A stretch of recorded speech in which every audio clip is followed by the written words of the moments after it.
Hi everyone, आप लोगों का स्वागत है इतिहास की दुनिया 99 में। आप लोगों का जो 6 जून का पेपर हुआ था आरआरबी एनटीपीसी में, उसमें सभी शिफ्ट का उन दिनों जो भी प्रश्न पूछा गया था, उन प्रश्नों का क्वेश्चन आंसर आपको काफ़ी डिटेल के साथ में मिलने वाला है। इसलिए वीडियो को अंत तक ज़रूर देखिए ताकि आपका जो आगे डेट में एग्ज़ाम है वो बेहतर से बेहतर हो और आपका रिजल्ट आना 100% तय हो जाए। चलिए बढ़ते हैं नेक्स्ट अगले प्रश्न की ओर हम लोग बढ़ते हैं। देखिए प्रश्न आपसे पूछा गया था, पहला प्रश्न आपसे पूछा गया था, निम्नलिखित में से किस प्रकार की मिट्टी में जल धारण करने की क्षमता सबसे अधिक होती है?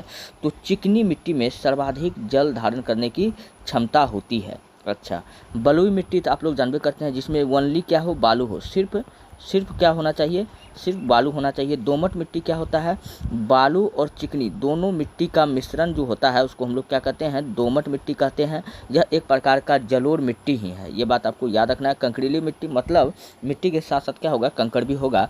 तो इस प्रश्न का right answer option number D था। और थोड़ा सा हम लोग और जानते हैं चिकनी मिट्टी की खासियत के बारे में। यहाँ पर दिया हुआ है कि इसमें मिट्टी के बहुत महीन कण होते हैं चिकनी मिट्टी में। इस मिट्टी में जल धारण करने की क्षमता बहुत अधिक होती है, यही प्रश्न आपसे पूछ लिया गया था। और इस कारण यह मिट्टी क्या होता है, चिपचिपी होती है। इस मिट्टी का उपयोग उन फसलों को उगाने में किया जाता है जिन्हें धान की तरह अधिक पानी की आवश्यकता होती है। हम लोग जानते हैं कि धान में हम लोग क्या करते हैं कि पानी पटा के पहले क्या कर देते हैं, उसको पूरा दलदल कर देते हैं ताकि धान अच्छा से अच्छा हो। चलिए बढ़ते हैं नेक्स्ट अगले प्रश्न की ओर। अगला प्रश्न आपसे पूछा गया था, अच्छा थोड़ी सी मिट्टी के बारे में और भी यहाँ एक बात है कि यह जो चिकनी मिट्टी है इसका उपयोग खिलौने बनाने में भी किया जाता है। और इसका जल धारण क्षमता जो होता है सबसे अधिक होता है। सबसे अधिक कहेगा किसमें होता है, तो चिकनी मिट्टी में होता है। फिर गाद मिट्टी जिसमें क्या होता है, बालू होता है। फिर दोमट मिट्टी में, फिर रेतीली मिट्टी में। तो यहाँ पर जल धारण क्षमता के अनुसार मिट्टी का क्रम है। तो सबसे अधिक चिकनी मिट्टी, फिर गाद मिट्टी, फिर दोमट मिट्टी, फिर रेतीली मिट्टी। चलिए समझ में अगर यहाँ तक आ चुका है तो चलिए हम लोग बढ़ते हैं नेक्स्ट प्रश्न की ओर। अगला प्रश्न पूछा गया था, कांस फिल्म फेस्टिवल का आयोजन किस देश में किया गया था? तो इस फिल्म फेस्टिवल का जो आयोजन था वो कहाँ किया गया था, फ्रांस में। तो ऑप्शन नंबर बी क्या हो जाएगा, बिल्कुल राइट हो जाएगा। याद रखना कि इस फ्रांस में ही क्या है, एफिल टावर है। क्या है, एफिल टावर पूछेगा कहाँ है, कई बार एग्जाम में पूछ लिया है। और हम लोग थोड़ा सा अब इस प्रश्न के डिस्कशन की ओर बढ़ते हैं। इस कांस फिल्म फेस्टिवल कांस फ्रांस में आयोजित एक वार्षिक फिल्म समारोह है। इस उत्सव ने सितंबर 1939 में अपनी शुरुआत करने का इरादा किया था, लेकिन द्वितीय विश्व युद्ध के प्रकोप, अच्छा द्वितीय विश्व युद्ध कब हुआ था, 1939 से 1945 तक चला था। तो इसमें शामिल यह टोटल 6 वर्ष तक चला था। इसमें जो है टोटल कितना देश था, तो इसमें टोटल 61 देश शामिल हुआ था, ये बात आपको याद रखना है। तो विश्व युद्ध के प्रकोप ने कांस के उद्घाटन को रद्द करने के लिए मजबूर कर दिया गया था उस समय। चलिए बढ़ते हैं नेक्स्ट अगला प्रश्न। अगला प्रश्न फिर पूछा गया था कि 2023 से 24 में भारत में गरीबी सूचकांक यानी पॉवर्टी इंडेक्स के अनुसार गरीबी दर लगभग कितना प्रतिशत रहा है? तो भारत में गरीबी सूचकांक पूछ रहा है कि कितना प्रतिशत है, तो लगभग जो है 4.9% है। कितना है, 4.9% है। तो ऑप्शन नंबर सी क्या हो जाएगा, बिल्कुल राइट हो जाएगा। अच्छा, यह जारी कौन करता है, तो नीति आयोग जारी करता है। नीति आयोग और अन्य सरकारी आंकड़ों के अनुसार 2023 से 24 में भारत में गरीबी दर घटकर, अभी पूछेगा कि घटकर कितना हो गया है, 4.9, पहले इससे ऊपर था, अभी कितना हो गया है, 4.9% पर आ गई है, जो सामाजिक आर्थिक विकास के संकेतों में सुधार को दर्शाता है। अच्छा, यह है गरीबी दर। अगर कहेगा कि एचडीआई में भारत का कौन सा रैंक है, तो 134वां रैंक है। ह्यूमन डेवलपमेंट इंडेक्स, इसी को कहते हैं मानव विकास सूचकांक। मानव विकास सूचकांक में भारत का अगर स्थान पूछे तो 134वां है। ठीक है, और आपको क्या बता देना है कि मानव विकास सूचकांक यानी एचडीआई में प्रथम देश कौन सा है मानव विकास सूचकांक में, तो आइसलैंड है। क्या है, आइसलैंड इसमें टॉप पर है। सेकेंड नंबर पर नॉर्वे है। तीसरा नंबर पर स्विट्जरलैंड है। चलिए बढ़ते हैं नेक्स्ट अगला प्रश्न। अगला प्रश्न की ओर हम लोग बढ़ते हैं। अगला प्रश्न पूछा गया था, भारतीय संविधान का अनुच्छेद 31 का बी किससे संबंधित है? कई बार मैं आपको बताता हूँ कि अनुच्छेद 31 का भी जो संबंध है भारतीय संविधान के, वह 9वीं अनुसूची में शामिल कानूनों की विधेयता से सुरक्षा से है। अच्छा, 9वीं अनुसूची में अब कौन सा शामिल है? तो सबसे पहले हम लोग जानते हैं कि हमारे संविधान में कुल कितना अनुसूची है। तो मूल अनुसूची पूछेगा कितना था, तो मूल अनुसूची पहले जो था वो 8 था। कितना था, मूल अनुसूची पहले 8 था। अब कितना बढ़ गया है, 4 गो बढ़ गया है। तो अब कितना हो गया है, 12 गो अनुसूची हो गया है। और यही जो 12वां अनुसूची है, 12 अनुसूची, इसी का जो 9वां अनुसूची है, 12 में कौन, 9वां अनुसूची, इनको हम लोग भूमि सुधार अधिनियम कहते हैं। क्या कहते हैं, भूमि सुधार अधिनियम कहते हैं। तो ये बात आपको याद रखना है। 9वीं अनुसूची में शामिल कानूनों की वैधता की सुरक्षा से, यानी भूमि सुधार की सुरक्षा से है। तो ये बात आपको याद रखना है। ये तो 9वां हो गया। 10वां किससे है, तो दल बदल कानून से है। 11वां किससे है, तो पंचायती राज से है। 12वां अनुसूची का संबंध किससे है, तो हाँ 11वां पंचायती राज से है। 12वां क्या है, नगर निगम से है। तो ये सारा बात आपको याद रखना होता है। कई बार मैं आपको पूरा अनुसूची बताता हूँ, तो आप लोग पहले वाले वीडियो को जाकर के अगर देखिए, ये सारा प्रश्न पहले ही बता चुका हूँ। चलिए बढ़ते हैं नेक्स्ट। यहाँ अच्छा थोड़ा सा यहाँ इसके बारे में हम लोग जान लेते हैं। ठीक, अनुच्छेद 31 का भी यह सुनिश्चित करता है कि यदि कोई कानून 9वीं अनुसूची में शामिल कर दिया गया है तो मौलिक अधिकारों का उल्लंघन करने पर भी न्यायालय द्वारा शून्य नहीं घोषित किया जा सकता है। यह प्रावधान भूमि सुधार जैसे कानूनों को न्यायिक समीक्षा को सुरक्षा देने के लिए किया गया है। तो मैंने अभी जस्ट बताया कि अनुच्छेद 31 का बी का जो संबंध किससे है, अनुसूची 9 से है। अनुसूची 9 क्या कहता है, भूमि सुधार। चलिए बढ़ते नेक्स्ट। अगला प्रश्न पूछा गया था, भारतीय सेना साइक्लोन नामक संयुक्त सैन्य अभ्यास किस देश की सशक्त सेनाओं के साथ आयोजित किया गया था, तो यह मिस्र के साथ किया गया था। अब हम लोग जानते हैं साइक्लोन नामक सैन्य अभ्यास क्यों शुरू किया गया था मिस्र के साथ, तो थोड़ा सा इसका देख लेते हैं। साइक्लोन भारत और मिस्र के बीच एक द्विपक्षीय संयुक्त सैन्य अभ्यास है। यह किसके किसके बीच हुआ, भारत और मिस्र के बीच हुआ। इसका तीसरा संस्करण 10 से 23 फरवरी 2025 के बीच राजस्थान के महाजन फील्ड फायरिंग रेंज में आयोजित किया गया था। यह अभ्यास दोनों देशों के सैन्य सहयोग के मजबूत करने के लिए किया गया था। नेक्स्ट अगला प्रश्न फिर पूछा गया था, निम्नलिखित में कौन भारतीय राष्ट्रीय कांग्रेस के उदारवादी नेता नहीं थे। तो भारतीय राष्ट्रीय कांग्रेस के जो उदारवादी नेता नहीं थे, तो कौन नहीं था, अरविंद घोष। बाद बाकी गोपाल कृष्ण गोखले जो महात्मा गांधी के कौन है, राजनीतिक गुरु थे। कौन थे, राजनीतिक गुरु थे। तो ये व्यक्ति जो था भारतीय राष्ट्रीय कांग्रेस के उदारवादी नेता में शामिल था। ये भी शामिल था उदारवादी नेता में। दादा भाई नौरोजी ये भी शामिल था। और फिरोज शाह मेहता, ये तीनों भारतीय राष्ट्रीय कांग्रेस के उदारवादी नेता में शामिल था, जबकि अरविंद घोष शामिल नहीं था। तो यही आपसे पूछ रहा है कौन उदारवादी नेता में कांग्रेस के शामिल नहीं थे, तो अरविंद घोष था। अच्छा, जब भी बात अरविंद घोष का होता है, मैं आपको 3 पुस्तक इसका जरूर बताता हूँ जो एग्जाम के दृष्टिकोण से काफ़ी महत्वपूर्ण है। लाइफ डिवाइन, क्वेश्चन पूछा जाता है कि लाइफ डिवाइन नामक पुस्तक किसका है, तो यह अरविंद घोष का है। फिर आपको क्या याद रखना है, सावित्री नामक पुस्तक किसका है, तो अरविंद घोष का है। तो ये सब पुस्तक काफ़ी इम्पोर्टेंट है। चलिए अगला प्रश्न तो बताएंगे ही, इससे पहले थोड़ा सा हम लोग जान लेते हैं। गोपाल कृष्ण गोखले, मैंने जो बात बताया अब वही बात यहाँ पर लिखा हुआ है। गोपाल कृष्ण गोखले, दादा भाई नौरोजी और फिरोज शाह मेहता भारतीय राष्ट्रीय कांग्रेस के प्रारंभिक दौर के उदारवादी नेता थे। ये तीनों था, जबकि कौन नहीं था, अरविंद घोष नहीं था। वे संवैधानिक तरीकों से सुधार लाना चाहता था।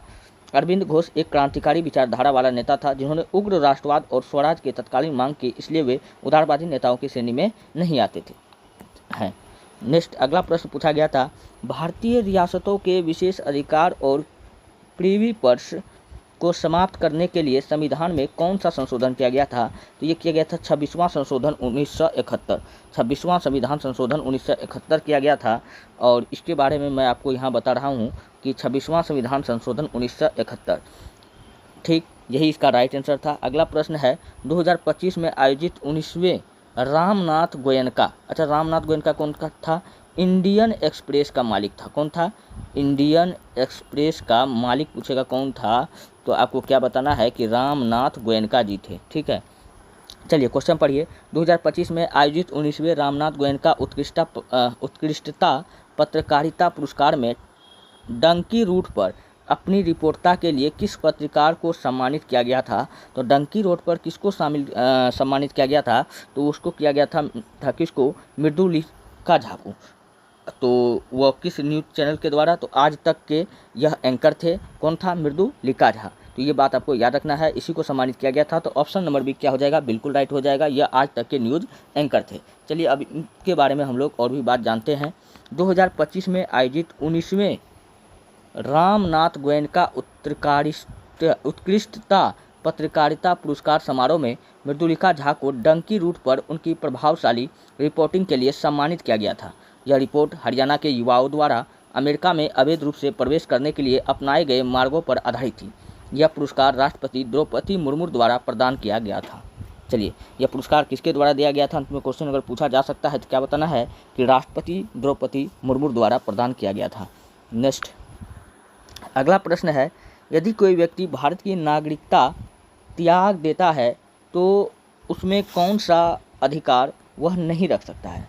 अगर कोई व्यक्ति भारत के नागरिकता को ही त्याग दे, उसके पास में कौन सा अधिकार नहीं होगा, यही क्वेश्चन आपसे पूछ रहा है। तो चलिए ऑप्शन को पढ़िए। तो भारत में मतदान का अधिकार, हाँ, जब कोई व्यक्ति भारत का नागरिक ही नहीं है तो वो वोट कैसे कर सकता है भारत में? तो यही आपका सही है। तो ऑप्शन नंबर ए क्या हो जाएगा? बिल्कुल राइट हो जाएगा। अन्य ऑप्शन को भी पढ़ते हैं। किसी विदेशी देश में निवास करने का अधिकार, हाँ, अगर कोई व्यक्ति क्या करता है, नागरिकता त्याग कर देता है तो वो चाहे तो किसी भी देश में अपनी नागरिकता ले सकता है। भारत आने के लिए वीज़ा प्राप्त करने का अधिकार, हाँ, तो वो अगर कोई व्यक्ति भारत का अगर नागरिकता को त्याग करता है तो वो भारत आने के लिए फिर से उसको वीज़ा लगेगा, क्योंकि उन्होंने भारत की नागरिकता को खो दिया है। ये भी बात सही था। और विदेशी नागरिकता रखने का अधिकार, ये भी बात सही था, बल्कि यही गलत था। भारत में मतदान वो नहीं कर सकता है। तो ऑप्शन नंबर 1 क्या हो जाएगा? बिल्कुल राइट हो जाएगा। चलिए इसके बारे में थोड़ा सा हम लोग और भी डिटेल से पढ़ते हैं। जब कोई व्यक्ति स्वेच्छा से भारत की नागरिकता को छोड़ देता है, वह भारतीय नागरिक के रूप में मिलने वाले सभी अधिकारों से वंचित हो जाता है। इसमें सबसे प्रमुख अधिकार है मतदान करने का अधिकार। उसे अब भारत आने के लिए वीज़ा लेना पड़ेगा, क्योंकि वो भारत की नागरिकता को खो चुका है और भारतीय पासपोर्ट भी अमान्य हो जाएंगे। नेक्स्ट अगला प्रश्न, यदि न्यायिक समीक्षा के तहत किसी अधिनियम को असंवैधानिक घोषित कर दिया जाता है तो इसका क्या परिणाम होता है? तो इसका परिणाम होता है अधिनियम को अमान्य या रद्द कर दिया जाता है। तो ऑप्शन नंबर डी क्या हो जाएगा? बिल्कुल राइट हो जाएगा। चलिए अब इसके बारे में थोड़ा सा हम लोग जानते हैं। भारत के संविधान में न्यायिक समीक्षा का अधिकार उच्चतम न्यायालय और उच्च न्यायालय को प्राप्त है। तो क्वेश्चन पूछा जाता है कि न्यायिक समीक्षा का अधिकार किसको दिया गया है? तो आपको बताना हाई कोर्ट और सुप्रीम कोर्ट दोनों को दिया गया है। उच्चतम न्यायालय और उच्च न्यायालय दोनों को दिया गया है। यदि कोई अधिनियम संविधान के प्रावधानों के विपरीत पाया जाता है तो अदालत उसे असंवैधानिक घोषित कर देती है, जिससे वह कानून ऑटोमेटिक क्या हो जाता है? रद्द हो जाता है और उसे लागू नहीं किया जा सकता है। चलिए नेक्स्ट फिर करंट अफेयर से क्वेश्चन आया था कि 2024 में हॉकी इंडिया का Balbir Singh senior player of the year पुरस्कार किसने जीता था? तो वो जीता था हरमनप्रीत सिंह। तो ऑप्शन नंबर बी क्या हो जाएगा? बिल्कुल राइट हो जाएगा। अब इसके बारे में थोड़ा सा हम लोग जान लेते हैं। भारतीय हॉकी टीम के कप्तान हरमनप्रीत सिंह को 2024 में ये कौन था? भारतीय हॉकी टीम के कप्तान भी थे। हॉकी इंडिया का प्रतिष्ठित Balbir Singh senior player of the year पुरुष पुरस्कार से सम्मानित किया गया था। यह पुरस्कार उनकी बेहतरीन प्रदर्शन और नेतृत्व के लिए दिया गया था। चलिए नेक्स्ट अगला प्रश्न है कि डेजर्ट नेशनल पार्क किस राज्य में स्थित है? तो डेजर्ट नेशनल पार्क कहाँ है? डेजर्ट मतलब होता है मरुस्थल। क्या होता है? मरुस्थल होता है जहाँ पानी का अभाव होता है। तो ऐसे भी हम याद रख सकते हैं कि यह कहाँ होगा? तो राजस्थान में होगा। थोड़ा सा दिमाग लगाएंगे तो हम ये प्रश्न सॉल्व हो सकता है। तो ऑप्शन नंबर बी क्या हो जाएगा? बिल्कुल राइट हो जाएगा। अच्छा, इसके अलावा राजस्थान में और भी नेशनल पार्क है। जैसे कहेगा कि सरिस्का नेशनल पार्क कहाँ है? ये भी यहीं पे है। फिर रणथंभौर नेशनल पार्क भी पूछेगा कहाँ पर है, तो यह भी राजस्थान में ही है। मध्य प्रदेश में पन्ना नेशनल पार्क है। कौन है? पन्ना नेशनल पार्क है। पेंच नेशनल पार्क है। ये बात आपको याद रखना है। चलिए थोड़ा सा इसके बारे में जानते हैं, डेजर्ट नेशनल पार्क के बारे में। तो डेजर्ट नेशनल पार्क राजस्थान में जैसलमेर के पास स्थित है और यह थार रेगिस्तान में एक अनोखी रेगिस्तानी पारिस्थितिकी तंत्र को दर्शाता है। लगभग 3162 वर्ग किलोमीटर में फैला यह पार्क रेत के टीले और 180 मिलियन वर्ष पुराने प्राचीन जीवाश्मों से समृद्ध है। यह पार्क गंभीर रूप से संकटग्रस्त ग्रेट इंडियन बस्टर्ड का निवास स्थान भी है। इस क्षेत्र में संरक्षण का एक महत्वपूर्ण केंद्र भी है। चलिए नेक्स्ट अगला प्रश्न फिर पूछा गया था, भारत में पश्चिमी तट को निम्नलिखित में से किस नाम से जाना जाता है? भारत में पश्चिमी तट को पूछा किस नाम से जाना जाता है? तो कोंकण, करावली और मालाबार के नाम से जाना जाता है। और पश्चिमी क्षेत्र में यही 3 क्षेत्र शामिल है। कोंकण जो कहाँ पड़ता है? आपका महाराष्ट्र में पड़ता है। कहाँ पड़ता है? महाराष्ट्र में पड़ता है। करावली आपका कौसे करावली कौसे कर्नाटक में पड़ता है। और मालाबार आपका केरल में पड़ता है और इसी मालाबार तट पर कौन सा विद्रोह हुआ था? मोपला विद्रोह हुआ था। कौन सा विद्रोह हुआ था? मोपला विद्रोह हुआ था। अब यही बात, इसका डिस्कशन थोड़ा नीचे में है, थोड़ा सा पढ़ लेते हैं, ठीक है। भारत के पश्चिमी तट को मुख्य रूप से 3 क्षेत्रों में बांटा गया है। कोंकण अभी जस्ट बताया, महाराष्ट्र, करावली कैसे कर्नाटक जस्ट बताया, मालाबार यह केरल में है, यहाँ पर कौन विद्रोह हुआ था? मोपला विद्रोह हुआ था। यह तट विभिन्न सांस्कृतिक और भौगोलिक विशेषता के लिए प्रसिद्ध है। चलिए नेक्स्ट अगला प्रश्न फिर आपसे पूछा गया था कि गौंड प्रिंटिंग को स्थानीय रूप से क्या कहा जाता है? तो गौंड प्रिंटिंग को स्थानीय रूप से कीटा कहा जाता है। क्या कहा जाता है? कीटा कहा जाता है। थोड़ा सा हम लोग जानते हैं इस गौंड प्रिंटिंग के बारे में, तो गौंड कला की पारंपरिक पेंटिंग को स्थानीय भाषा में क्या कहा जाता है? कीटा कहा जाता है। इसे जनगढ़ कलम, पटचित्र, डिगरा या भित्ति चित्र भी कहा जाता है, जो मध्य प्रदेश और छत्तीसगढ़ के जनजातीय समुदाय की एक प्रसिद्ध कला है। यह कहाँ की कला है? तो मध्य प्रदेश की। चलिए नेक्स्ट अगला प्रश्न आया था, काफ़ी शानदार प्रश्न है। मानसून के बदलाव का सबसे मुख्य कारण क्या है? तो मानसून के बदलाव का सबसे मुख्य कारण है जलवायु परिवर्तन और ग्रीन हाउस गैस। तो ऑप्शन नंबर बी आपका क्या होगा? बिल्कुल राइट हो जाएगा। अच्छा, ग्रीन हाउस गैस के बारे में जानते हैं। ग्रीन हाउस गैस के लिए जिम्मेदार तत्व अगर सबसे अधिक पूछेगा कौन है, तो CO2 है। कौन है? CO2 है। अच्छा, CO2 कैसा होता है? तो यह एक अम्लीय है। क्या है? यह एक अम्लीय गैस है, ये बात आपको याद रखना है। अब इसके बारे में थोड़ा सा हम लोग जानते हैं। जलवायु परिवर्तन के कारण वैश्विक तापमान और आर्द्रता में तेजी से बदलाव होते हैं, जिससे मानसून के पैटर्न प्रभावित होते हैं। वायुमंडल में ग्रीन हाउस गैसों की बढ़ती सांद्रता मानसून में अनियमितता का एक प्रमुख उदाहरण है। चलिए नेक्स्ट अगला प्रश्न फिर पूछा गया था, जब किसी वस्तु को गर्म किया जाता है तो उसके कणों में क्या परिवर्तन होता है? हम लोग जानते हैं जब कोई वस्तु को अगर गर्म करेंगे उसका कण तेज़ी से, उसका कण क्या होगा? तेज़ी से कंपन करने लगेगा, विब्रेट करने लगेगा। तो ऐसा ऑप्शन हमको ऑप्शन नंबर सी में दिखता है। उसका कण तेज़ी से क्या करने लगता है? विब्रेट करने लगता है, कंपन करने लगता है और वो फैलने लगता है।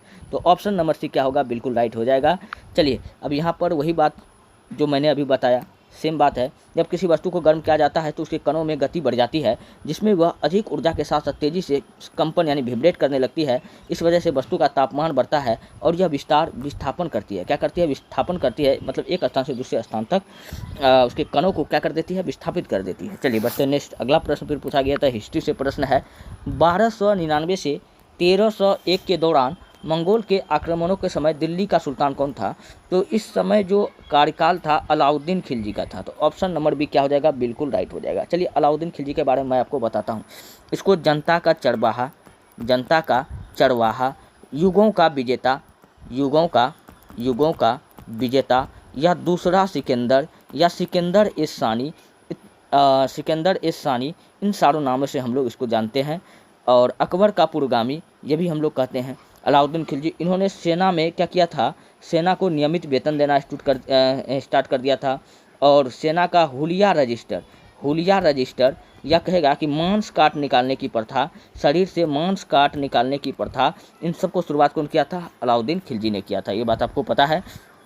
और इनके बारे में चलिए यहाँ पर दिया हुआ है। अच्छा, अगर ये क्वेश्चन और भी है कि अगर पूछेगा कि सबसे अधिक मंगोलों का आक्रमण किसके काल में हुआ था, तो आपको याद रखना है फिरोज शाह तुगलक। सबसे अधिक मंगोलों का आक्रमण इसी के कार्यकाल में हुआ था।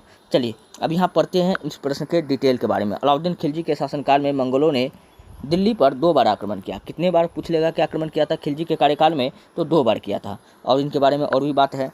पहला जो आक्रमण हुआ था वो कब हुआ था? तो पहला आक्रमण आपको याद रखना है कि 1299 में हुआ था। कब हुआ था? 1299 में। और फिर 1302 से 3 में हुआ था। अलाउद्दीन खिलजी ने अपने सैनिकों के लिए सीढ़ी नामक एक नए गैरिसन शहर का निर्माण किया था। मोहम्मद तुगलक के प्रशासनिक उपाय विफल रहे। मोहम्मद बिन तुगलक के बारे में कर रहा है। उन्होंने जो भी काम किया था, क्या किया था? सारा काम उनका भाग्य के हिसाब से क्या होता था? उल्टा ही होता था, विफल ही होता था। इसलिए उनको असफलताओं का बादशाह भी कहा जाता था। कश्मीर में उनका अभियान एक आपदा था। अलाउद्दीन खिलजी दिल्ली सल्तनत का एक शक्तिशाली शासक था, जिसने 1296 से 1316 तक शासन किया था। और इनकी मृत्यु जलोदर रोग के कारण हो गया था। कौन सा रोग के कारण हुआ था? तो जलोदर रोग के कारण हुआ था। चलिए, वह खिलजी वंश का दूसरा शासक था। तो पहला शासक कौन था? तो पहला शासक कौन था, फटाफट आप लोग कमेंट में डालिए कि खिलजी वंश का प्रथम शासक कौन था। और अपनी सैन्य विजय और प्रशासनिक सुधारों के लिए पूछेगा कौन जाना जाता है, तो अलाउद्दीन खिलजी जाना जाता है। चलिए बढ़ते हैं नेक्स्ट। वही व्यक्ति था जिन्होंने खिलजी वंश का स्थापना किया था। अब तो बोलिए। चलिए नेक्स्ट अगला प्रश्न फिर पूछा गया था, नीति आयोग के पहले राजकोषीय स्वास्थ्य सूचकांक 2025 में किस राज्य ने शीर्ष स्थान प्राप्त किया है, तो वह उड़ीसा प्राप्त किया है। तो ऑप्शन नंबर बी क्या हो जाएगा, बिल्कुल राइट हो जाएगा। याद रखना उड़ीसा में भारत में सर्वाधिक मैग्नीज का उत्पादन होता है। उड़ीसा में क्या होता है, सर्वाधिक मैग्नीज का उत्पादन पूछेगा कहाँ होता है, उड़ीसा में होता है। चलिए नीति आयोग द्वारा पहले राजकोषीय स्वास्थ्य सूचकांक 2025 में उड़ीसा ने 18 राज्यों में शीर्ष स्थान प्राप्त किया है, जो उसकी वित्तीय स्थिरता और सुधारों का प्रतीक है। नेक्स्ट प्रश्न फिर हिस्ट्री से पूछा गया था, सम्राट कनिष्क ने किस धर्म को अपनाया था। हम लोग जानते हैं कि सम्राट कनिष्क के काल में बौद्ध धर्म का चौथी संगीति हुआ था, यानी कि बौद्ध धर्म को यह अपनाया था। ऑप्शन सी क्या हो जाएगा, बिल्कुल राइट हो जाएगा। कनिष्क को हम लोग छोटा अशोक या दूसरा अशोक भी कहते हैं, छोटा अशोक या दूसरा अशोक भी कहते हैं। इन्होंने 78 एडी में अपना राज्याभिषेक करवाया। कब करवाया था, 78 एडी में राज्याभिषेक करवाया और शक संवत नाम का कैलेंडर चलाया। कौन सा, शक संवत नाम का कैलेंडर चलाया। और इसके बारे में याद रखना इन्होंने रेशम मार्ग को भी कब्जा कर लिया था। और भी इसके बारे में मैं आपको बताता हूँ जो काफ़ी इंपॉर्टेंट है कनिष्क के बारे में। चलिए देखिए इसके बारे में क्या सब है। कनिष्क पूछेगा कि किस वंश का शासक था, तो कनिष्क आपको याद रखना कि यह कुषाण वंश का शासक था। फिर क्वेश्चन पूछेगा कि कुषाण वंश का स्थापना किसने किया था, तो इसका स्थापना कुजुल कड़फिसेस ने किया था। कौन किया था, कुजुल कड़फिसेस। ठीक है। कनिष्क ने पहली शताब्दी में सन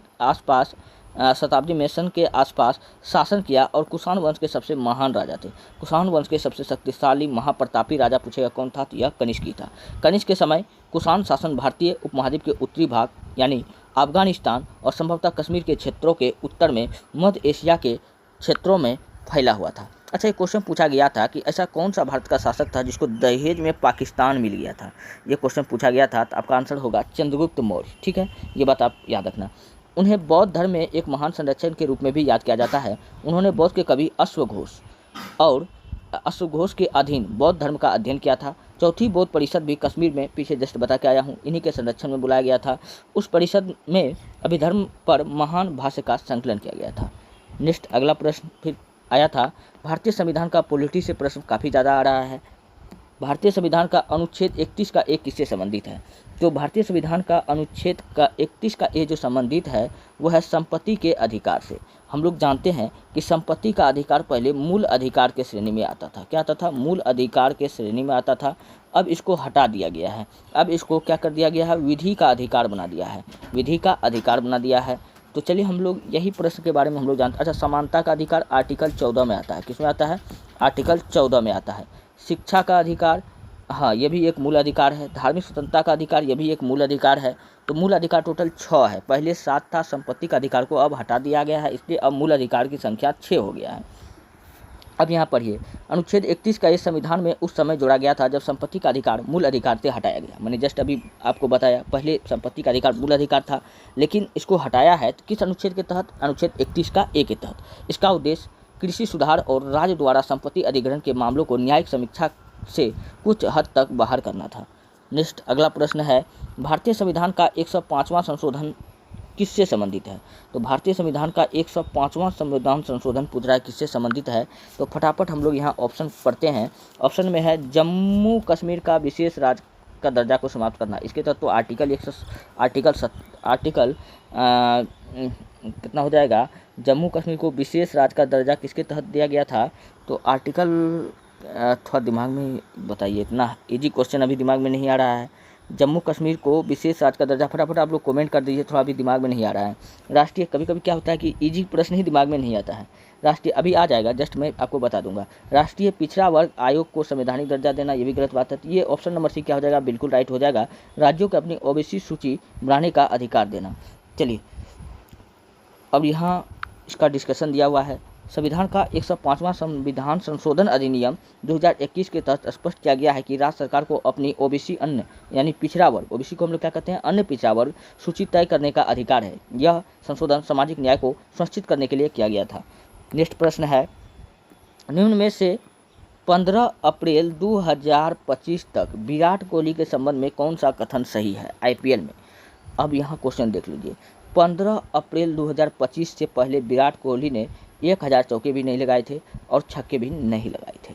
तो ये बात बिल्कुल सही था, जबकि 10,000 रन पूरा आपको 2025 में अब हो चुका है। और उस समय जो था एक भी बार IPL नहीं जीता था और तीसरी बार फाइनल में जाकर के हारने वाला टीम अगर पूछेगा कौन था तो वो RCB था। लेकिन अब इसके ऊपर से पनौती का खिताब हट चुका है और इस बार 2025 में जो IPL हुआ इसमें RCB ने किसको हरा करके जीता है? पंजाब को हरा करके जीता है। और इस समय अगर पूछेगा कप्तान कौन था RCB का, तो रजत पाटीदार था। कौन था? रजत पाटीदार था। और पंजाब का कप्तान श्रेयस अय्यर था। कौन था? श्रेयस अय्यर था। ये बात आपको याद रखना है। तो इस प्रश्न का क्या हो जाएगा? ऑप्शन नंबर बी क्या हो जाएगा? बिल्कुल राइट हो जाएगा। तो यही गलत था, गलत अब हो गया है। ठीक है, अब ये सही हो गया है। पहले क्या था? गलत था। चलिए बढ़ते हैं नेक्स्ट। 2025 से पहले पूछा है, इसलिए विराट कोहली ने IPL में 15 अप्रैल 2015 के बाद से लेकर अब तक 1000 से अधिक चौके और छक्के मिलाकर रन बनाए हैं, लेकिन उन्होंने अभी तक 10,000 रन पूरे नहीं किए हैं और एक भी IPL खिताब नहीं जीता है। ये पहले का था, अब लेकिन जीत चुका है 2025 में। मैंने जस्ट आपको बता ही दिया हूँ। चलिए बढ़ते हैं नेक्स्ट अगले प्रश्न की ओर। अगला प्रश्न है, भारतीय नौसेना दिवस 2024 का विषय थीम क्या है? तो भारतीय नौसेना दिवस 2024 का विषय थीम है नवाचार और स्वदेशीकरण के माध्यम से शक्ति और सामर्थ्य को फैलाना। और इसके बारे में हम लोग जानते हैं,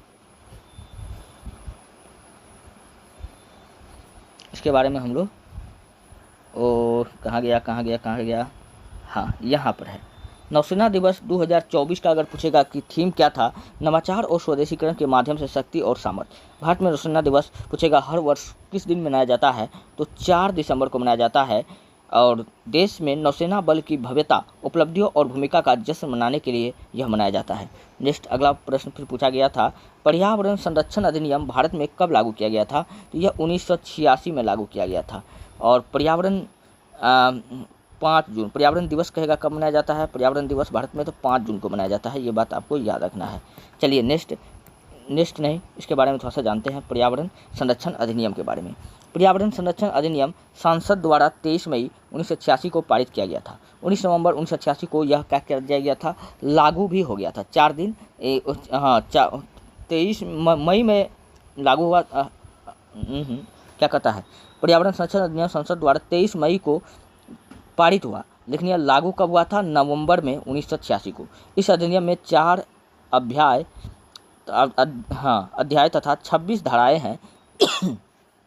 इस अधिनियम को पारित करने का मुख्य उद्देश्य संयुक्त राष्ट्र यानी UNO द्वारा पर्यावरण संरक्षण की दिशा में किए गए प्रयासों को भारत में विधि कानून बनाकर लागू करना था। नेक्स्ट प्रश्न कंप्यूटर से पूछा गया था, MS वर्ड या MS एक्सेल में नया डॉक्यूमेंट या नया वर्कबुक खोलने के लिए कौन सा शॉर्टकट का उपयोग किया जाता है? तो CTRL+N का उपयोग किया जाता है। तो ऑप्शन नंबर ए क्या होगा? बिल्कुल राइट होगा। चलिए अगला प्रश्न है, भारत और भूटान की सीमा के बीच कौन सी भौगोलिक विशेषता प्रमुख रूप से स्थित है? तो वो है हिमालय पर्वत। ऑप्शन नंबर सी क्या हो जाएगा? बिल्कुल राइट हो जाएगा। और थोड़ा सा हम लोग इसके बारे में जानते हैं। भारत और भूटान की सीमा हिमालय पर्वत श्रृंखला से होकर गुजरती है। यह प्राकृतिक रूप से दोनों देशों के बीच एक मजबूत और सुरक्षित सीमा बनाती है। अगला प्रश्न है, भारत में वर्ष 2023 तक कुल नवीकरणीय ऊर्जा क्षमता कितनी थी? वो था 100 ग्रामीण वाट। कितना था? 100 GW था। तो ऑप्शन नंबर ए क्या हो जाएगा? बिल्कुल राइट हो जाएगा। और इसके बारे में हम लोग थोड़ा सा जान लेते हैं। वर्ष 2023 तक भारत में कुल नवीकरणीय ऊर्जा क्षमता लगभग 100 GW थी, जिसमें मुख्य रूप से सौर ऊर्जा, पवन ऊर्जा, बायोमास और जल विद्युत ऊर्जा भी शामिल है। इसमें से सौर ऊर्जा की क्षमता लगभग 50 GB थी और पवन ऊर्जा का लगभग 40 GB था और बायोमास तथा लघु जल विद्युत मिलाकर लगभग 10 GB था। ये बात आपको याद रखना है। चलिए बढ़ते हैं नेक्स्ट अगला प्रश्न की ओर। अगला प्रश्न है, डिजर्ट साइक्लोन सैन्य अभ्यास किस देशों के बीच होता है? तो डिजर्ट साइक्लोन सैन्य अभ्यास भारत और UAE के बीच होता है। तो ऑप्शन नंबर बी क्या होगा? बिल्कुल राइट हो जाएगा। चलिए डेजर्ट साइक्लोन युद्ध अभ्यास के बारे में थोड़ा सा जानते हैं। डेजर्ट साइक्लोन एक युद्ध सैन्य अभ्यास है जो भारत और संयुक्त अरब अमीरात यानी UAE के बीच आयोजित किया जाता है। इस अभ्यास का मुख्य उद्देश्य दोनों देश के बीच मिलिट्री कोऑपरेशन को बढ़ावा देना और शहरी युद्धों में सर्वोत्तम पद्धतियों का आदान प्रदान करना होता है। चलिए नेक्स्ट अगला प्रश्न है, नीति आयोग के एसडीजी इंडिया इंडेक्स 2023 से 24 के अनुसार सर्वश्रेष्ठ प्रदर्शन करने वाला राज्य कौन सा है? तो उसमें जो है उत्तराखंड सर्वश्रेष्ठ प्रदर्शन किया है। तो ऑप्शन नंबर ए क्या हो जाएगा? बिल्कुल राइट हो जाएगा। चलिए यहाँ पर इसके बारे में जानते हैं। नीति आयोग के एसडीजी इंडिया इंडेक्स 2023 से 24 के अनुसार उत्तराखंड और केरल दोनों ने 79 अंक के साथ शीर्ष स्थान प्राप्त किया है। अच्छा, दोनों का अंक बराबर है, उत्तराखंड और केरल दोनों का अंक कितना है? 79 है। दोनों शीर्ष स्थान पर है। और जबकि तमिलनाडु जो आपका हो गया वह 78 अंक के साथ दूसरे स्थान पर है, जबकि गोवा 77 स्थान के साथ तीसरे स्थान पर बना हुआ है। चलिए बढ़ते हैं नेक्स्ट अगला प्रश्न है, ऑपरेशन ब्रह्मा के ऑपरेशन ब्रह्मा किस संदर्भ में चर्चा में है? तो ऑपरेशन ब्रह्मा जो है यह भूकंप भारत और म्यांमार के बीच क्या हुआ था? भारत और म्यांमार में जब भूकंप आया था तो भारत ने क्या किया था? उनको मदद किया था। इसके लिए ऑपरेशन ब्रह्मा चलाया गया था। तो यहाँ पर चलिए क्या लिखा हुआ है, भारतीय सेना द्वारा म्यांमार में चलाया गया राहत अभियान था। ये बिल्कुल सही है। तो ऑप्शन नंबर ए यही सही बिल्कुल राइट हो जाएगा। चलिए देखते हैं ऑपरेशन ब्रह्मा का संबंध कहेगा पूछेगा किससे है? तो ऑपरेशन ब्रह्मा का संबंध भूकंप से है, जो कहाँ आया था? म्यांमार में आया था। ऑपरेशन ब्रह्मा एक भारतीय सेना द्वारा म्यांमार में 28 मार्च 2025 को आए 7.7 की तीव्रता से भूकंप के बाद शुरू किया गया राहत और बचाव अभियान है। अच्छा, और इसके बारे में मैं आपको बताता हूँ, भूकंप किससे मापा जाता है? सिस्मोग्राफ से या रिक्टर स्केल से। इससे क्या मापा जाता है? भूकंप मापा जाता है सिस्मोग्राफ या रिएक्टर स्केल से, और भूकंप कितना आया था? 7.7 आया था। ठीक है।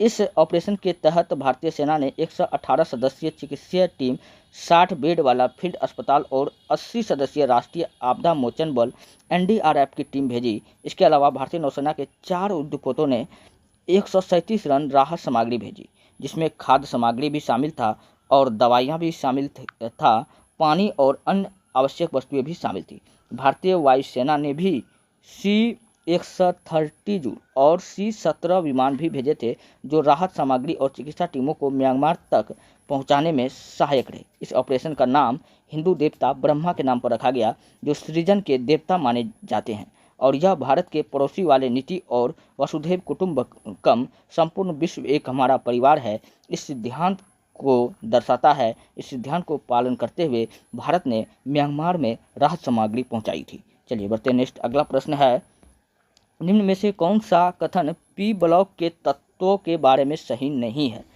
तो सभी पी ब्लॉक के तत्व केवल धातु होते हैं, गलत बात है। पी ब्लॉक के तत्व में केवल एस ऑर्बिटल में इलेक्ट्रॉन होते हैं, गलत बात है। पी ब्लॉक में धातुएं, अधातुएं, उपधातुएं सभी पाई जाती है, ये बात बिल्कुल सही है। तो ऑप्शन नंबर सी क्या हो जाएगा? बिल्कुल राइट हो जाएगा। अब इसके बारे में थोड़ा सा हम लोग जान लेते हैं पी ब्लॉक के बारे में। चलिए, पी ब्लॉक आवर्त सारणी में दाएं भाग में स्थित होता है। कहाँ होता है पूछेगा? दायां भाग में या बायां भाग में? तो दाएं भाग में होता है, और इसमें 13 से 18 तक के तत्व शामिल होते हैं। और इस समूह में कितना? 13 से 18 तक के तत्व शामिल होते हैं। इनमें धातुएं जैसी थैलियम, अधातुएं जैसी नाइट्रोजन, ऑक्सीजन और उपधातुएं जैसे बोरॉन, टिन सभी प्रकार के तत्व होते हैं। ये तत्व जैविक, औद्योगिक और पर्यावरणीय दृष्टि से अत्यंत महत्वपूर्ण है। चलिए नेक्स्ट अगला प्रश्न है, सड़क परिवहन मंत्रालय के अनुसार 2025 तक भारत में कितने नए एक्सप्रेसवे और हाईवे पूरे होने की संभावना है? तो टोटल 15 है। कितना है? 15 है। तो ऑप्शन नंबर सी क्या होगा? बिल्कुल राइट हो जाएगा। इसके बारे में हम लोग जान लेते हैं। भारत सरकार 15 नए एक्सप्रेसवे का निर्माण पर काम कर रही है, जिनमें से दिल्ली, मुंबई, गंगा, द्वारका, बेंगलोर, चेन्नई जैसे प्रमुख एक्सप्रेसवे शामिल है। इन परियोजनाओं का पूरा होने से देश में सड़क नेटवर्क को नया आयाम मिलेगा और यात्रा अधिक सुगम यानी आसान हो जाएगा। नेक्स्ट अगला प्रश्न है, आर्थिक सर्वेक्षण 2024-25 के अनुसार भारत में 2023 से 24 की बेरोजगारी दर कितनी थी? तो कितना था? 3.2% था। तो ऑप्शन नंबर सी क्या होगा? बिल्कुल राइट हो जाएगा। चलिए हम लोग जानते हैं अब इसके बारे में। भारत में बेरोजगारी दर 2017 से 18 में 6% थी, जो 2023 से 24 में घटकर 3.2% रह गई। इसके अलावा महिला श्रम बाल भागीदारी दर भी 23.3 से बढ़कर 41.7% हो गई। ये बात आपको याद रखना है। नेक्स्ट अगला प्रश्न है, बंगाल विभाजन किस वर्ष रद्द कर दिया गया था? तो बंगाल का विभाजन जो हुआ था 1905 में लॉर्ड कर्जन के समय में हुआ था, लेकिन इसको रद्द कौन कर दिया गया था? Lord Hardinge. कब किया गया था? 1911 में। इस प्रश्न का बिल्कुल right answer option number B हो जाएगा। अच्छा, थोड़ा सा और भी बात हम लोग जानते हैं कि लॉर्ड हार्डिंग सेकेंड इन्हीं के कार्यकाल में पहली बार रेलगाड़ी चलाया गया था। क्या चलाया गया था? पहली बार रेलगाड़ी इन्हीं के कार्यकाल में चलाया गया था। 1905 में लॉर्ड कर्जन 1905 में स्वदेशी आंदोलन भी शुरू हुआ था, जिनको हम लोग बंग आंदोलन भी कहते हैं। नेक्स्ट अगला है, थोड़ा इसका डिस्कशन है, देख लेते हैं। 1905 में बंगाल का विभाजन हुआ। इसका विभाजन लॉर्ड कर्जन ने किया था। विभाजन की घोषणा 20 जुलाई 1905 को की गई थी। बंगाल विभाजन 16 अक्टूबर 1905 को प्रभाव में आ गया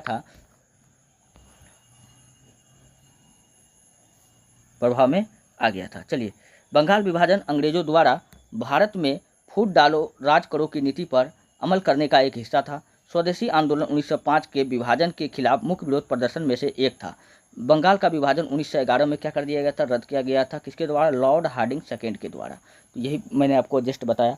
चलिए बढ़ते हैं। नेक्स्ट अगला है, आधिकारिक मैचों में 900 कैरियर गोल तक पहुंचने वाले पहले फुटबॉल खिलाड़ी कौन बने हैं? तो अभी ये बन चुका है Cristiano Ronaldo. Option number D क्या हो जाएगा? बिल्कुल राइट हो जाएगा। और क्रिस्टियानो रोनाल्डो के बारे में हम लोग थोड़ा जान लेते हैं। क्रिस्टियानो रोनाल्डो 2025 में 900 आधिकारिक कैरियर गोल करने वाले पहले पुरुष खिलाड़ी बन गए हैं। यह उपलब्धि उन्होंने क्लब और अंतर्राष्ट्रीय दोनों स्तर पर गोल करते हुए हासिल किया है। नेक्स्ट अगला है, पालीगढ़ या पोलीगढ़ विद्रोह जो अंग्रेज के विरुद्ध हुआ था, यह किस प्रेसिडेंसी में हुआ था? मद्रास प्रेसिडेंसी में हुआ था। ऑप्शन नंबर सी क्या हो जाएगा? बिल्कुल राइट हो जाएगा। पहले मद्रास प्रेसिडेंसी, अब बिहार प्रेसिडेंसी, और ये सब किस में आता था? तो ये उड़ीसा प्रेसिडेंसी, ये तीनों आता था कलकत्ता प्रेसिडेंसी के अंदर आता था। ये बात आपको याद रखना है। चलिए नेक्स्ट, इसके बारे में हम लोग जानते हैं। पालीगढ़ या पोलीगढ़ विद्रोह जो अंग्रेज के विरुद्ध हुआ था, यह मद्रास प्रेसिडेंसी में हुआ था। यह विद्रोह तमिलनाडु के तिरुनेलवेली क्षेत्र में हुआ था। नेक्स्ट अगला प्रश्न है, पुरानी जलोढ़ मिट्टी को किस नाम से जाना जाता है? पुरानी जलोढ़ मिट्टी को हम लोग बांगर कहते हैं, जबकि खादर हम लोग नई जलोढ़ मिट्टी को कहते हैं। क्या कहते हैं? नई जलोढ़ मिट्टी को हम लोग क्या कहते हैं? नई जलोढ़ मिट्टी को खदर नहीं खादर कहते हैं। तो ये बात आपको याद रखना है। नई जलोढ़ मिट्टी को खादर, पुरानी जलोढ़ मिट्टी को बांगर कहते हैं। चलिए अब इसके बारे में थोड़ा सा जानते हैं। पुरानी जलोढ़ मिट्टी से निर्मित मृदा को बांगर मृदा कहा जाता है। बांगर की मिट्टी में रेत व कंकड़ पाए जाते हैं। बांगर मृदा मैदानों के ऊंची सतह में पाई जाती है। अगला प्रश्न है, निम्न में से कौन सा वन्यजीव अभ्यारण्य झारखंड राज्य में स्थित है? तो झारखंड में हजारीबाग भी है, दलमा वन्यजीव अभ्यारण्य भी है। तो दलमा वन्यजीव अभ्यारण्य भी है। तो ऑप्शन नंबर बी क्या हो जाएगा? बिल्कुल राइट हो जाएगा। अच्छा, काजीरंगा कहाँ है? तो काजीरंगा असम में है। ये किसके लिए फेमस है? काजीरंगा राष्ट्रीय उद्यान एक सींग वाले गैंडे के लिए। तो हमसे पूछा था झारखंड में। आरआरबी एनटीपीसी सीबीटी 1 परीक्षा जो आपका 23/1/2021 को हुआ था, प्रथम पाली में यहाँ से सारे प्रश्न मैथ, जीके, जीएस और रीजनिंग का पूछा गया था और इन्हीं प्रश्नों का सॉल्यूशन आपको मिलने वाला है। तो आज आपका प्रैक्टिस सेट संख्या 5 है, जिसमें मैंने आपको 25 नंबर तक सवाल को पहले बता चुका था। अब इस 25 नंबर से आगे मैं अभी आपको बताने वाला हूँ। चलिए 25 नंबर का सवाल क्या कहता है? 25 नंबर का सवाल कहता है कि कौन सी पंचवर्षीय योजना पीसी महालनोबिस मॉडल पर आधारित थे? तो पीसी महालनोबिस मॉडल पर पूछ रहा है कि कौन सी पंचवर्षीय योजना आधारित है। तो पहला पंचवर्षीय योजना, फर्स्ट पंचवर्षीय योजना ये हैराड-डोमर मॉडल पर आधारित है। किस पर? हैराड-डोमर मॉडल पर। दूसरा पूछे सेकेंड पंचवर्षीय योजना, तो आपको बताना है कि पीसी महालनोबिस मॉडल पर। किसका? पीसी महालनोबिस खोज लीजिएगा कहाँ आपको ऑप्शन में दिख रहा है।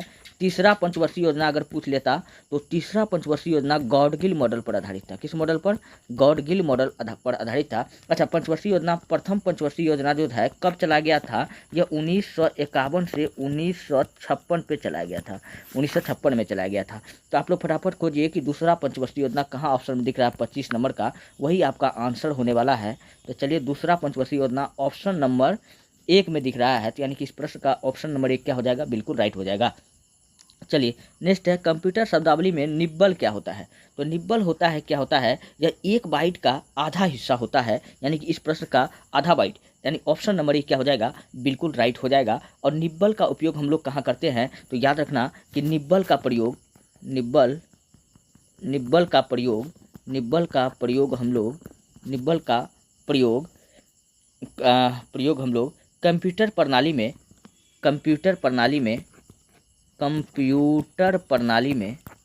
प्रणाली में डाटा को संग्रहित करने में करते हैं, डाटा को संग्रहित करने के लिए करते हैं। दोस्तों आजकल जो है ना, जो आपका अभी जो पेपर आपका एनटीपीसी का चल रहा है, कंप्यूटर से अच्छा खासा 3 या 4 प्रश्न आ रहा है, इसलिए आप लोग कंप्यूटर को अच्छा से पढ़ करके जाइएगा। चलिए बढ़ते हैं नेक्स्ट, अगला प्रश्न क्या हो जाएगा। अगला प्रश्न पूछा गया है, इनमें से किस देश का पुराना नाम अबिसिनिया था। तो अबिसिनिया किस देश का पुराना नाम था, वो इथोपिया का ही पुराना नाम क्या था, अबिसिनिया था, यानी कि ऑप्शन नंबर 2 क्या हो जाएगा, बिल्कुल राइट हो जाएगा। अच्छा, जापान की राजधानी कहाँ है, टोक्यो, कहाँ है, टोक्यो है, ये बात आपको याद रखना है। और चलिए बढ़ते हैं नेक्स्ट अगले प्रश्न की ओर। 28 नंबर का प्रश्न है, यदि किसी चतुर्भुज के कोणों का अनुपात 2, 4, 6, 8 है तो सबसे छोटे कोणों का मान ज्ञात कीजिए। चलिए सबसे पहले आप एक चतुर्भुज बनाइए। ये चलिए मैंने आपको एक चतुर्भुज बना दिया, एक ABCD। तो सबसे छोटा कोण का मान कहता है, सबसे छोटा कोण ये होगा। इसका अगर इसका मान कितना दिया हुआ है, तो इसका इस कोण का मान दिया हुआ है 2 दिया हुआ है, फिर B का मान कितना दिया हुआ है 4 दिया हुआ है, C का मान कितना दिया हुआ है, C का मान 6 दिया हुआ है, D का मान कितना दिया हुआ है 8 दिया हुआ है। यही ना आपको दिया हुआ है, क्योंकि हम लोग जानते हैं कि चतुर्भुज के चारों कोणों का योग कितना होता है 360 डिग्री। तो सबसे छोटा कोण ये हो जाएगा, फिर ये हो जाएगा, फिर ये हो जाएगा, फिर C हो जाएगा, फिर D हो जाएगा। तो चतुर्भुज के चारों कोणों का योग कितना होता है, चतुर्भुज के चारों कोण का योग कितना हो जाएगा, चारों कोणों का योग 360 डिग्री होगा ठीक। और जिसमें पहला कोण कितना है 2 डिग्री, पहला कितना है 2। अगर हम कोण को अगर x मान ले, तो ये कितना हो जाएगा 2x, सबसे छोटा कोण 2x, फिर कितना हो जाएगा 4x, फिर कितना हो जाएगा 6x, फिर चौथा कोण कितना हो जाएगा 8x प्लस 8x बराबर 360 हो जाएगा। सबको जोड़िए, 2, 4, 6, 6, 12, 8, 20, ये हो जाएगा 20x बराबर 360। एक 0 काट दीजिए, 2 से 18 बार में ये कट जाएगा, यानी x का वैल्यू कितना आ गया 18 डिग्री आ जाएगा। ठीक है, क्योंकि छोटका कोण हमको कितना दिया हुआ है 2, सबसे छोटा कोण हमसे पूछ रहा है, क्या पूछा है, सबसे छोटा कोण ज्ञात कीजिए। तो सबसे छोटा कोण है, तो 2, 4, 6, 8 में से छोटा क्या है 2 ना है, तो सबसे छोटा कोण छोटा कोण कितना हो जाएगा, ये हो जाएगा 2 इंटू, सबसे छोटा कोण हो जाएगा 2x। अच्छा, 2x का वैल्यू अभी तुरंत निकालें 18, तो 2 गुना 18 यानी 36 डिग्री हो जाएगा। कितना हो जाएगा 36 डिग्री हो जाएगा, इसका राइट आंसर हो जाएगा। देखिए ऑप्शन में आपको कहाँ दिख रहा है, 4 नंबर में दिख रहा है, तो इस प्रश्न का ऑप्शन नंबर 4 क्या हो जाएगा, बिल्कुल राइट हो जाएगा। चलिए बढ़ते हैं 29 नंबर के प्रश्न की ओर। अहमदनगर के किस रानी ने सम्राट अकबर के खिलाफ युद्ध लड़ा था। तो अहमदनगर की जो रानी थी उसका नाम था चांद बीबी। क्या नाम था, चांद बीबी। तो ऑप्शन नंबर 1 क्या हो जाएगा, बिल्कुल राइट हो जाएगा। अब थोड़ा सा हम लोग इसके बारे में हम लोग जानते हैं। तो यह जो चांद बीबी थी, यह आदिल शाह प्रथम की विधवा बीबी थी। किसकी, आदिल शाह की बीबी थी। आदिल शाह का मृत्यु हो जाता है तो ये विधवा रहती है। आदिल शाह प्रथम की ये कौन थी, विधवा बीबी थी। ठीक है, हाँ, चांद बीबी जो थी यह अकबर के खिलाफ 4 युद्ध लड़ी थी। तो चांद बीबी अकबर से कितना युद्ध लड़ी, अकबर से 4 युद्ध लड़ी, यार 4 बार युद्ध लड़ी थी। ठीक है, और ये आदिल शाह प्रथम कौन था, तो आदिल शाह प्रथम आप तो जान भी करते हैं, यह बीजापुर का सुल्तान था। कहाँ का था, तो बीजापुर का सुल्तान था। तो बीजापुर का सुल्तान आपका हो गया आदिल शाह प्रथम। इन्हीं की पत्नी कौन थी, चांद बीबी, जिन्होंने अकबर के साथ टोटल 4 बार संघर्ष किया था। तो इस प्रश्न का राइट आंसर क्या हो जाएगा, ऑप्शन नंबर 1 क्या हो जाएगा, बिल्कुल राइट हो जाएगा। अच्छा, राजिया सुल्तान, तो दिल्ली सल्तनत में प्रथम महिला शासक पूछेगा कौन बनी, तो राजिया सुल्तान कौन थी, दिल्ली सल्तनत की प्रथम महिला शासक। दिल्ली सल्तनत की प्रथम महिला शासक थी, ये बात आपको याद रखना है। चलिए बढ़ते नेक्स्ट, अगला है मैथ से सवाल है। तो सबसे पहले आप पढ़िए, कहता है कि ए और बी एक साथ मिलकर किसी काम को 12 दिन में, नहीं क्या कहता है, ए और बी एक साथ मिलकर 12 दिन में एक तालाब खोद सकता है। यदि ए अकेले उस तालाब को 24 दिन में खोद सकता है तो ज्ञात कीजिए कि बी एक दिन में तालाब को कितना हिस्सा खोद सकता है। आप लोगों में सबसे बड़ी प्रॉब्लम क्या है कि आप लोग मैथ के क्वेश्चन को देखते हो डर आ जाता है। थोड़ा बहुत आपको मैथ आना चाहिए किसी भी एग्ज़ाम निकालने के लिए, ठीक है। अगर आपको थोड़ा बहुत मैथ आता है तो एनटीपीसी सब एग्ज़ाम आपका आसान से निकल जाएगा। अब मैथ हमें भी बोरिंग लगता है लेकिन थोड़ा बहुत ज़रूर आता है, जिसके कारण सवाल कोई भी एग्ज़ाम निकल जाता है। तो मैथ बोरिंग इसलिए लगता है कि आप खुद ही देखो ना, टाइम एंड वर्क में आपसे क्वेश्चन पूछा जाता है, एक आदमी किसी काम को 20 दिन में करता है, दूसरा आदमी उसी काम को 10 दिन में करता है। अरे जब एक आदमी काम खत्म करके चलिए गया है तो दूसरा आदमी वहाँ करने क्या जाता है, ये बात अभी तक समझ में नहीं आता है। तो कोई बात नहीं है, थोड़ा बहुत आपको जानना है, मैथ से बिल्कुल नहीं डरना है। चलिए हम इस सवाल को सॉल्व करते हैं, देखिए कितना आसानी में ये सॉल्व हो जाएगा। ए और बी एक साथ मिलकर किसी काम को कितना दिन में करता है, 12 दिन में करता है। कितना दिन में करता है, तो 12 दिन में। तो ए और बी किसी काम को मिल करके 12 दिन में कर दिया, ठीक है। तो एक दिन में कहता है कि ए कितना करेगा, तो एक दिन में कितना करेगा, 1/12। एक दिन में एक कितना काम कर लेगा, एक आदमी कितना कर देगा, 1/12, है ना। अच्छा अब देखते हैं एक दिन में, यहाँ कहता है कि ए अकेले उस तालाब को 24 दिन में खोद सकता है। कितना दिन में, तो यहाँ पर दिया हुआ है ए का एक दिन में कार्य, ए का एक दिन में कार्य, एक दिन में कार्य 24 दिन में खोदता है। तो ए का कार्य कितना हो जाएगा 24 दिन में, तो एक दिन में कितना हो जाएगा, 1/24 हो जाएगा, है ना। तो अब क्वेश्चन आपसे पूछ रहा है, क्वेश्चन क्या पूछ रहा है, खोद सकता है, तो बी एक दिन में तालाब को कितना खोदेगा, तो बी कितना खोदेगा। तो जाहिर सी बात है कि अगर ए और बी 1/12 दिन में खोदता है, दोनों कोनो काम को 12 दिन में करेगा, ए अगर मान लेते हैं 24 दिन में करेगा तो हम इसको घटा देंगे। तो चलिए हम लोग वही देखते हैं कि बी कितना काम करता है। तो ये हो जाएगा आपका 1/24 माइनस 1/12 हो जाएगा। अब 12-24 का एलसीएम कितना हो जाएगा, 12-24 का एलसीएम आपका हो जाएगा 24 हो जाएगा। कितना हो जाएगा, 12 हो जाएगा। कितना हो जाएगा, 12 हो जाएगा। तो आपका हो जाएगा 24 से कम ये हो जाएगा 24, अब 12 दूना 24 माइनस 12, तो 24 माइनस 12 कितना हो जाएगा, ये हो जाएगा 12/12, 12/12 कट के कितना हो जाएगा 1, यानी कि 1/24, 1 माइनस 2, अरे कहाँ मिस कर गए, अच्छा 24, अच्छा यहाँ 1 हो जाएगा, ठीक।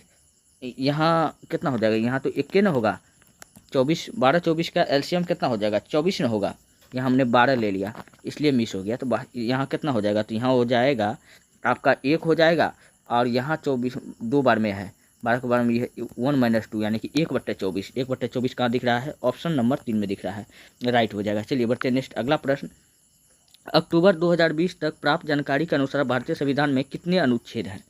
तो भारतीय संविधान में टोटल पहले कितना था, तो पहले था 395, ये डाटा पहले था, पहले कितना था 395 था।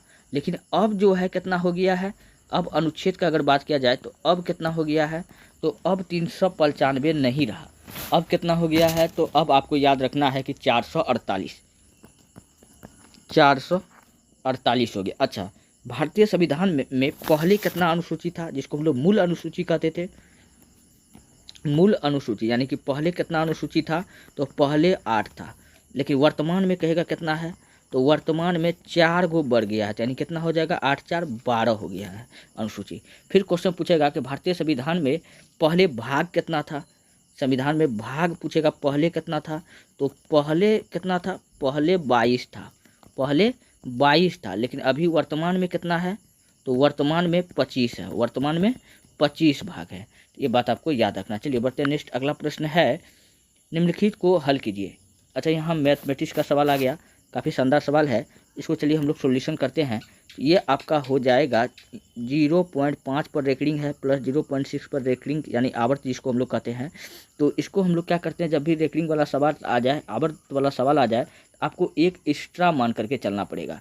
तो चलिए हम लोग वही काम यहाँ पर करते हैं। 0.8 है तो आप एक एक्स्ट्रा मान लीजिए कितना 9, तो सबका बट्टे में 9 लगा देना है। तो यह आपका हो जाएगा 5/9 हो जाएगा, जो 6/9 8 तक दिया हुआ है तो इसलिए बट्टे में 9 एक एक्स्ट्रा लिए हैं। ठीक है, जब भी देखेंगे तो आपको यही कार्य करना है। फिर 7/9 फिर कितना हो जाएगा 8/9। और इसको जब हम सॉल्व करेंगे हमको पता है, चूंकि जब आधार समान रहता है तो भिन्न का जोड़ में उतना फालतू दिमाग नहीं लगाते, ऊपर वाला सबको जोड़ देते हैं। तो 5 6 5 6 11 11 7 11 4 15 3 18 18 8 18 2 20 6 कितना हो जाएगा 26। कितना हो जाएगा 26 हो जाएगा।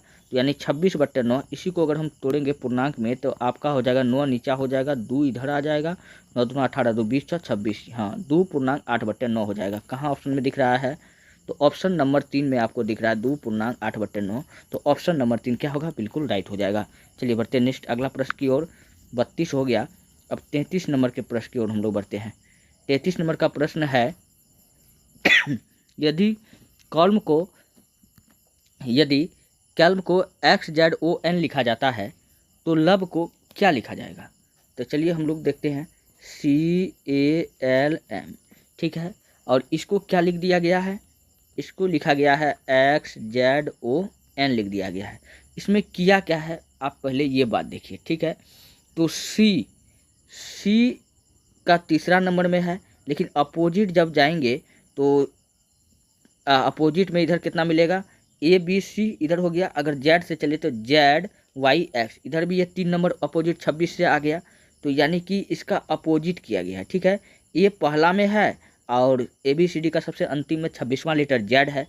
तो यानी क्या हो गया? इसका अपोजिट चल रहा है। फिर L का अपोजिट क्या होगा? तो L का अपोजिट O होगा।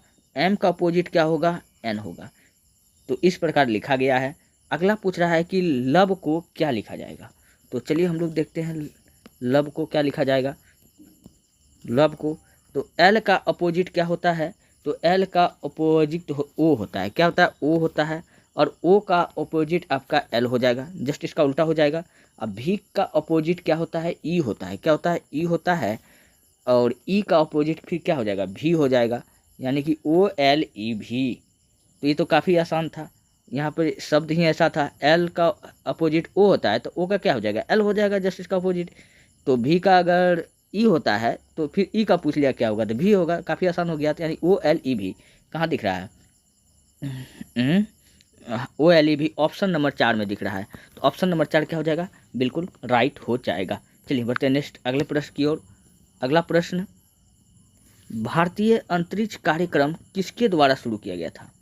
भारतीय अंतरिक्ष कार्यक्रम आपसे पूछ रहा है कि किसके द्वारा शुरू किया गया था। तो यह शुरू किया गया था विक्रम साराभाई द्वारा। किसके द्वारा किया गया था? विक्रम साराभाई। ऑप्शन नंबर इस प्रश्न का 1 क्या होगा? बिल्कुल राइट हो जाएगा। और विक्रम साराभाई को भारत में अंतरिक्ष विज्ञान का पिता कहते हैं। क्या कहते हैं? अंतरिक्ष विज्ञान का पिता कहते हैं। ये बात आपको याद रखना है। और इन्होंने क्या किया था? 1962 में इंकोस्पार का स्थापना किया था। 1962 में इंकोस्पार का INCOSPAR का स्थापना किया था। ये बात आपको याद रखना है। और इसी का क्या कर दिया गया है? इंकोस्पार का अभी नाम बदल दिया गया है। क्या नाम कर दिया गया है? नाम बदल कर इसरो रख दिया गया है। क्या रख दिया गया है? इसरो रख दिया गया है। अब तो इसका नाम आप लोग सुने होंगे। और इसरो का स्थापना कब हुआ है? 1969 में हुआ है। ये बात आपको याद रखना है। तो इस प्रश्न का ऑप्शन नंबर 1 क्या था? बिल्कुल राइट था। चलिए